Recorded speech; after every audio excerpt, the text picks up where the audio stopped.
খাচ্ছে না রোগ খাচ্ছে, গ্লাইসেমিক ইন্ডেক্স যেটাতে বেশি। সবুজ বিপ্লব যদি আসলেই এত ভালো হতো তাহলে এখনো কেন মানুষ না খেয়ে মরে?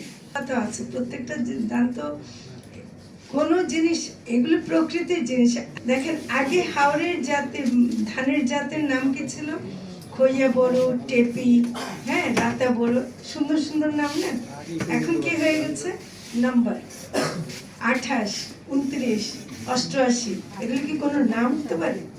এখন আপনাদের এখানে যারা বসে আছেন, আমরা যদি এক একজনকে 8 নম্বর কথা বলেন, এখন 9 কথা বলেন, ভালো লাগবে শুনতে? আমি খালি সবসময় এটা বলি, যখনই এই কোম্পানির হাতে এবং এভাবে উদ্ভাবনে চলে যায়, যেমন মানুষ যখন জেলখানায় যায় তখন তার নামটা প্রথমে রেজিস্ট্রি থাকে, তারপর তার পিছনে একটা নাম্বার বসে যায়। এখন আমরা আমাদের ধানকেও জেলে বন্দি করছি, তাদেরকে এখন আসল নাম হারাই ফেলছে। যখন উনি 118 কথা বলছেন, পাবেল জিজ্ঞেস করতেছে, আচ্ছা এটা অরিজিনাল দান কি ছিল বলেন তো? তো এই যে আসলে তো এর কিছু মা বাবা তো আছে, প্রত্যেকটা দান তো কোনো জিনিস, এগুলো প্রকৃতির জিনিস। আল্লাহ এগুলো যেগুলো বানায় সেগুলো তো কেউ সৃষ্টি করতে পারে না, এগুলো আল্লাহর দান। সেখানে তারা কারিগরি করে এটার থেকে ওটা নিয়ে, এটার থেকে ওটা নিয়ে কিছু করে, এটাকে ছোট বানায়, বামুন বানায়, এটাতে ফলন বেশি বানায়। কিন্তু আমি যেটা সবুজ বিপ্লবের আমার বড়, এবং এটা বোরহানও খুব সুন্দর করে বলেছেন, সেটা হলো যে সবুজ বিপ্লব যদি আসলেই, যেটা আমাদের বজরুল ভাই বলেছেন, যে বজরুল ভাই যে বলেছেন যে যদি সবুজ বিপ্লব যদি আসলেই এত ভালো হতো তাহলে এখনো কেন মানুষ না খেয়ে মরে?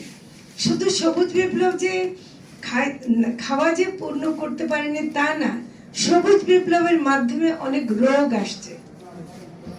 এই যে দেখেন, আপনি কীটনাশক ব্যবহার করতেছেন, ক্যান্সারের নাম আগে শুনছিলেন হাওড়ের মানুষগুলো, এখন ক্যান্সার হচ্ছে না। আপনার BR28, 29 এর ব্যাপারেও একটা গবেষণা সম্ভবত আছে, যে ওটাতে মানে ডায়াবেটিসও যে হয়, ডায়াবেটিস হয়। তো এগুলোকে তো আমরা ভাত খাচ্ছি না রোগ খাচ্ছি, গ্লাইসেমিক ইন্ডেক্স যেটাতে বেশি। তো এরকম আমরা এখন সার কীটনাশক দিয়ে এখন এটা হয়ে যাচ্ছে, আমার রোগ উৎপাদন করছে। একটা গবেষণা কয়েকদিন আগে পরে আমার খুব, যেটা মৎস্য ইয়েতে থাকার পরে যেটা জানছি আপনাদেরকে বলি, সেটা হলো যে আমাদের সমুদ্রে একটা গবেষণা হয়েছে। আপনারা জানেন যে বাংলাদেশের সমুদ্রে 1,18,000 স্কয়ার কিলোমিটার মানে আমাদের অঞ্চল আছে। এই সমুদ্রে কিছু জায়গা পাওয়া গেছে যেটাতে কোনো অক্সিজেন নাই। তার মানে কোনো প্রাণী সমুদ্রের মধ্যে এরকম খুব খুব অনেক জায়গায় oxygen, no oxygen zone, oxygen minimum zone এরকম পাওয়া গেছে। এবং এটার একটা কারণ হিসেবে বলছে যে এই যে সারা দেশে আমরা ইউরিয়া সার ব্যবহার করি, সেই সারটা যে গড়াতে গড়াতে শেষ পর্যন্ত সমুদ্রে যায়, ওর মধ্যে যে নাইট্রোজেন থাকে, এটা কিন্তু এখন সমুদ্রে গিয়ে ক্ষতি করছে, বুঝছেন?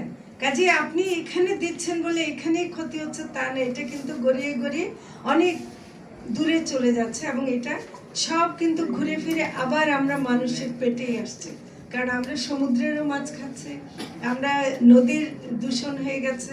তো কোনোটাই আমার কিন্তু মানে ঠিক নাই।